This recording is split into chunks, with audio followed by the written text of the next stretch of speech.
Mañanas en Libertad, con Carmen Carbonell. Un minuto pasa de las 8 a las 7 en las Islas Canarias. Es el momento de actualizar la información y lo vamos a hacer con don Eric Gutiérrez. Ya les digo, les vamos a contar qué pasa en Irán, concretamente qué medidas se están imponiendo a nivel internacional, pero también vamos a hablar de Venezuela y una conexión con España, de qué pasa con esa Agenda 2030 que a mí me da mucho dolor de cabeza. Por desgracia, de nuevo, vamos a hablar de irregularidades dentro del PSOE. En fin, lo hacemos con don Eric Gutiérrez cuando les digo ya pasan 2 minutos de las 8 de la mañana. Los embajadores de la Unión Europea analizarán una propuesta holandesa para un nuevo paquete de sanciones contra Irán tras la represión de los manifestantes, según informaron 2 diplomáticos a Euronews. Las medidas se enmarcarían dentro del régimen de sanciones de la UE por violaciones de derechos humanos y se sumarían a las restricciones ya vigentes, que incluyen prohibiciones de viaje y congelación de activos. Por su parte, la responsable de política exterior de la UE, Kaja Kallas, ha subrayado que el bloque está dispuesto a intensificar la presión sobre Teherán tras la represión que ha dejado cientos de muertos desde el inicio de las protestas hace casi 2 semanas.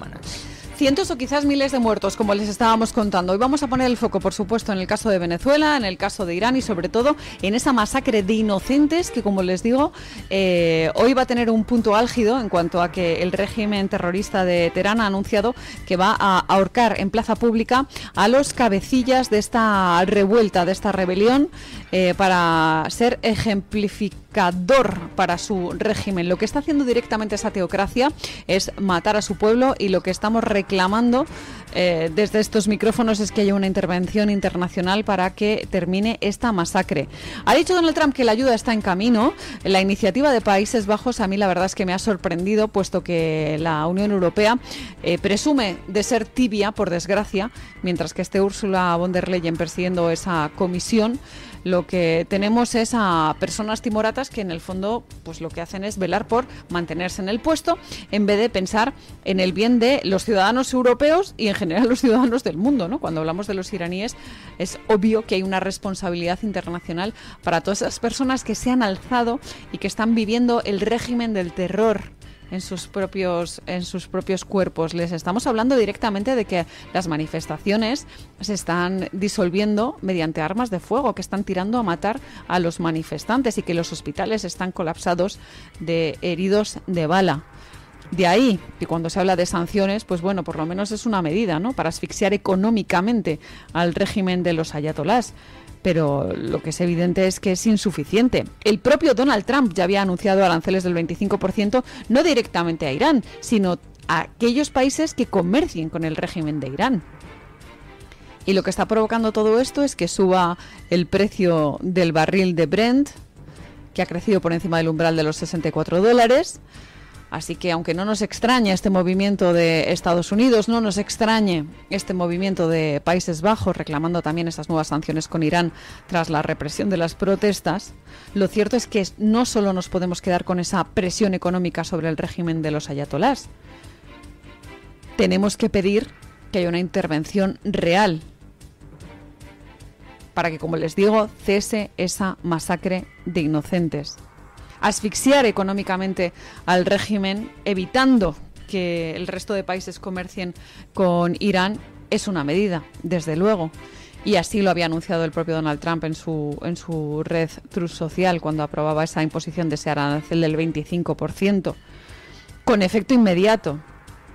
Pero no es la única, como les decimos, sino que tenemos que pedir un paso más para que se acabe con ese régimen.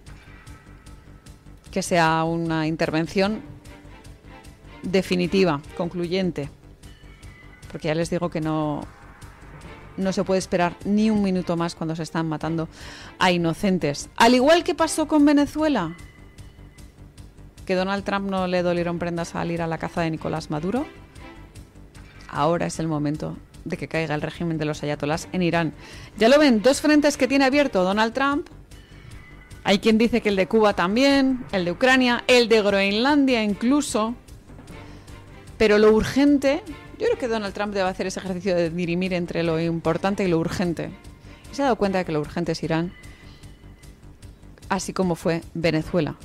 Por cierto, Venezuela, que seguimos hablando de esas conexiones directas del régimen de Nicolás Maduro, ahora del Delcy Rodríguez, con España a través de PDVSA, a través de Rodríguez Zapatero, y también a través de un empresario muy conocido en nuestro país, del que seguimos conociendo algunos datos. Delcy Rodríguez también concedió contratos petroleros al dueño de Hawkers. El régimen chavista otorgó derechos de extracción de crudo a Leopoldo Alejandro Betancourt a través de Nabev, una sociedad registrada en Barbados. El sistema se activó tras el nombramiento de Rodríguez como ministro de Petróleo e Hidrocarburos, desde donde impulsó un modelo contractual para incorporar socios privados al negocio del crudo. Betancourt mantuvo además vínculos empresariales con Alberto Cortina, una relación en la que, según el expresidente de PDVSA Rafael Ramírez, habría mediado el expresidente del gobierno José Luis Rodríguez Zapatero. Bajo el mando político de Rodríguez, Venezuela puso en marcha los contratos de participación productiva, una fórmula sin la trazabilidad pública de las concesiones ordinarias. La documentación a la que ha tenido acceso The Objective apunta a al menos 16 empresas habrían sido beneficiadas, aunque solo se conocen públicamente media docena. Entre ellas figura Betancourt, presidente de Hawkers desde 2016, tras su entrada como inversor. Bueno, este caso lo traemos porque es una investigación que ha llevado a cabo The Objective, que la verdad es que tiene un grupo de periodistas de investigación bastante interesante, bastante reputado, y sobre todo para hablar de esas conexiones que tiene directamente Venezuela, la dictadura de Delcy Rodríguez ahora, con España, con esos empresarios y sobre todo esa conexión en la que habría mediado José Luis Rodríguez Zapatero.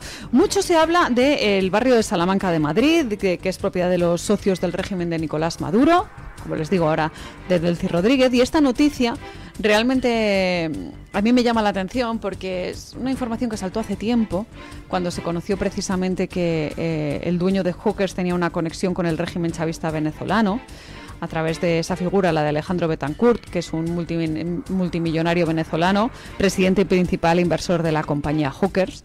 Y Hawkers es una marca de gafas que probablemente ustedes conozcan porque tiene muchísima penetración en nuestro país, también a través de una marca de gafas de sol de chica que se llama Mr. Bojo. Una marca que surgió de la nada y que de repente tuvo una inversión de nada más y nada menos que 50 millones de euros a partir del año 2016.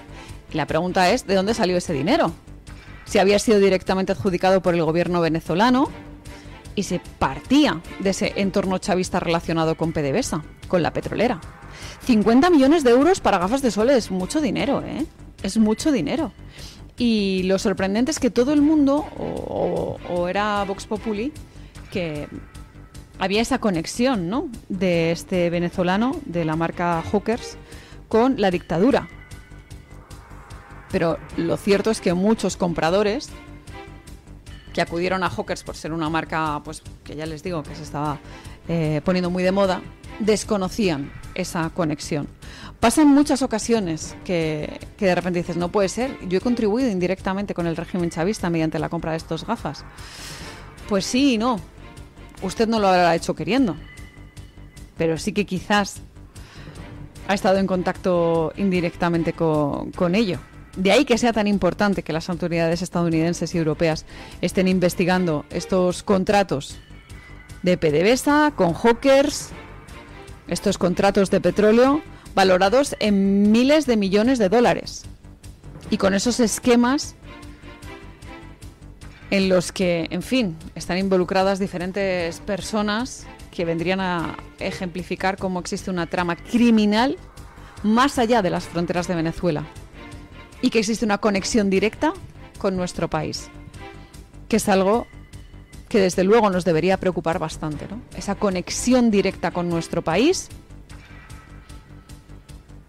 y cómo se está investigando en diferentes foros internacionales. Ya les digo que la transición en Venezuela es algo realmente importante, pero no se queden solamente con eso, con que ha cambiado el régimen, que ya no está Nicolás Maduro, que es que la persona que está en Venezuela ahora mismo es la clara heredera de lo peor de ese régimen chavista, tanto ella como su hermano.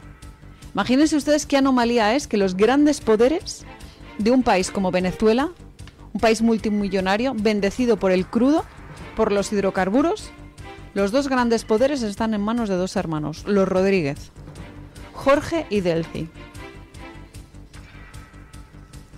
Donde hay dinero, hay poder. Y donde hay poder, hay intereses. también a nivel internacional. Así que ya les digo, vamos a estar muy pendientes y hablando de PDVSA durante muchísimo tiempo, sobre todo mientras esté abierta esa investigación conocida como la Operación Bolívar dentro de nuestro país, la que lidera el juez Santiago Pedra dentro de la Audiencia Nacional por ese blanqueo de fondos vinculado a la petrolera, pero que ya les digo que no solamente hablamos de petróleo, sino que son conexiones muy extensas que parten de la Oficina Nacional del Tesoro de Venezuela. Un proceso que se va a alargar durante mucho tiempo y en el que hay varias personas involucradas por esas compras irregulares en divisas asociadas al petróleo. En fin, esto es lo que les contamos de Irán, esto es lo que les contamos de Venezuela, pero en nuestro país también hay cuestiones que nos llaman la atención y que tienen directamente mucho que ver con esa Agenda 2030 de la que les decía yo que a mí me daba dolores de cabeza. Bueno, pues hoy les traemos una información para todas aquellas personas que son aficionadas a la pesca recreativa. El que se va al río a pescar unas truchitas, el que se va a recoger unos cangrejos, o el que va con su barquito a pescar, qué sé yo, una doradita. Pues cada vez se nos complica. Vean. Las jornadas de pesca recreativa en familia podrían cambiar a partir de ahora. La Comisión Europea ha puesto en marcha Rec Fishing, un nuevo portal digital que obligará a los pescadores no profesionales a registrar electrónicamente las capturas diarias de determinadas especies consideradas en riesgo. La plataforma, activa desde este mes de enero, tiene como objetivo reforzar el control de la pesca recreativa en aguas comunitarias. A través de este sistema, los pescadores deberán declarar las capturas en especies sujetas a medidas de conservación, una obligación que se extenderá a los 22 Estados miembros con costa. Según ha informado la Comisión Europea, Rec Fishing permitirá mejorar el seguimiento de esta actividad y disponer de información más completa y comparable sobre las capturas, facilitando así una gestión más sostenible de las poblaciones de peces. Pues señores, esto es la Agenda 2030, que te piden incluso que registres cuando te has cogido un cangrejo de río en, qué sé yo, el Tajo. Pues sí, ¿por qué? Porque los cangrejos de río, según qué especie sea, igual puede estar protegida. Esto es lo que nos viene imponiendo esa Agenda 2030, que ya comenzó en la agricultura con el famoso cuaderno de campo digital, que tenías que apuntar absolutamente todo. ¿Qué echabas a tu tierra? ¿Echabas estiércol? ¿En qué cantidad? Estiércol, ¿eh? ¿Qué cantidad? ¿Cuál es la procedencia? Señores, esto es un auténtico gran hermano. Y lo mismo pasaba con el ganado. Oye, es que hay que ponerles un GPS y documentar a través de ese cuaderno de granja qué ha hecho la gallina hoy por la mañana. ¿Cuántos huevos ha puesto? Que esto al final, pues para la contabilidad del granjero, pues le vendrá bien. Pero ¿no debería el granjero libremente decidir qué hace o no con su explotación? ¿No debería el agricultor decidir qué echa o no a la tierra? Porque en muchas ocasiones se ha dicho, no, es que los agricultores lo que hacen es asfixiar la tierra. ¿No se han parado ustedes a pensar que el verdadero patrimonio de un agricultor es su tierra? Que eso es lo que le da de comer. Que eso es lo que va a vigilar más que nadie. Y estoy poniendo aquí el ejemplo del agricultor, pero lo mismo va a pasar con el ganado. O con la pesca, que es el asunto que ponemos ahora encima de la mesa. ¿A quién le interesa cuidar la pesca? Que siga habiendo esos bancos de peces. Que uno cuando va a, no sé, pescar con su barquito en Alicante, pues pueda llevarse, qué sé yo, una pequeña doradita para comer. Pues le interesa que siga habiendo doradas. Incluso en la pesca recreativa. Así que llega el gran hermano de la Agenda 2030 para registrar lo que se captura día a día. En fin, una cosa que a mí desde luego me llama muchísimo la atención, sobre todo que nadie diga, pero tenemos que estar de esta manera controlados por Europa, tenemos que comulgar absolutamente con todo, sobre todo teniendo en cuenta que son medidas que en muchas ocasiones Europa hace y deshace. Ya pasó con el lobo, ¿se acuerdan, verdad? No se puede cazar el lobo. Y de repente llegó un lobo y se comió el pony de Ursula von der Leyen. Ah, ahora ya se puede cazar el lobo porque me he quedado sin pony. Pues esto igual. Hay unas especies que no se pueden pescar, patín, patán, que no estamos hablando de pesca de arrastre, que estamos hablando de la inocente pesca recreativa. ¿Cuánto puede pescar un señor con unos amigos, con sus hijos? ¿Se piensan ustedes que están, no sé, sacando atunes y atunes de barbate? Pues permítanme que lo dude. Así que aquellos que se iban a llevarse un pulpito, a tirar esas ánforas, por llamarlas de alguna manera, tranquilamente, y luego se llevaban el pulpito y lo secaban al sol, por ejemplo en Murcia, pues en fin, van a tener que registrar absolutamente todo, sus movimientos, lo que se llevan, lo que no se llevan. Sí, cada vez nos lo hacen más complicado. Por eso tengo que decirles que nosotros aquí, desde el Club de Amigos del Toro Televisión, que también es el del Radio Libertad, les proponemos una sesión mañana mismo, jueves día 15, en torno a las 7, 7 y media creo que es aproximadamente, con José Ramón Ferrandis a propósito de este libro, Desmontando la Agenda 2030. Va a estar muy bien acompañado. Va a estar acompañado por Jorge Buxadé y por Fuster, que es uno de los grandes amigos de esta casa, ya lo saben. Hablando pues de los desmanes, de las políticas verdes, que puestas en el papel son muy bonitas, pero que realmente esos objetivos de desarrollo sostenible, la Agenda 2030, lo que hacen es minimizar la calidad de vida de los ciudadanos europeos. Lo que hacen es controlarnos con un intervencionismo rampante. Y lo que hacen es que cada uno de nosotros seamos cada vez menos libres. Por eso nosotros desde Radio Libertad les invitamos a que participen en esta interesantísima conferencia a propósito de la Agenda 2030. Si quieren inscribirse, ya lo saben, dentro de el Club de Amigos del Toro Televisión, que también es el de Radio Libertad, encuentran cómo hacerlo, y en torno a las 10 aproximadamente tendremos la suerte de hablar con nuestras compañeras, con Paula Cruzado y con Ana Roldán, para que nos cuenten más datos de esta conferencia, que la verdad es que está siendo un auténtico éxito. ¿Por qué? Pues porque cada vez Bruselas nos intenta controlar más con estas políticas buenistas, que son medioambientalmente sostenibles para ellos. El caso del presunto amaño de votos en el municipio sevillano de Albaida de Aljarafe suma un nuevo capítulo.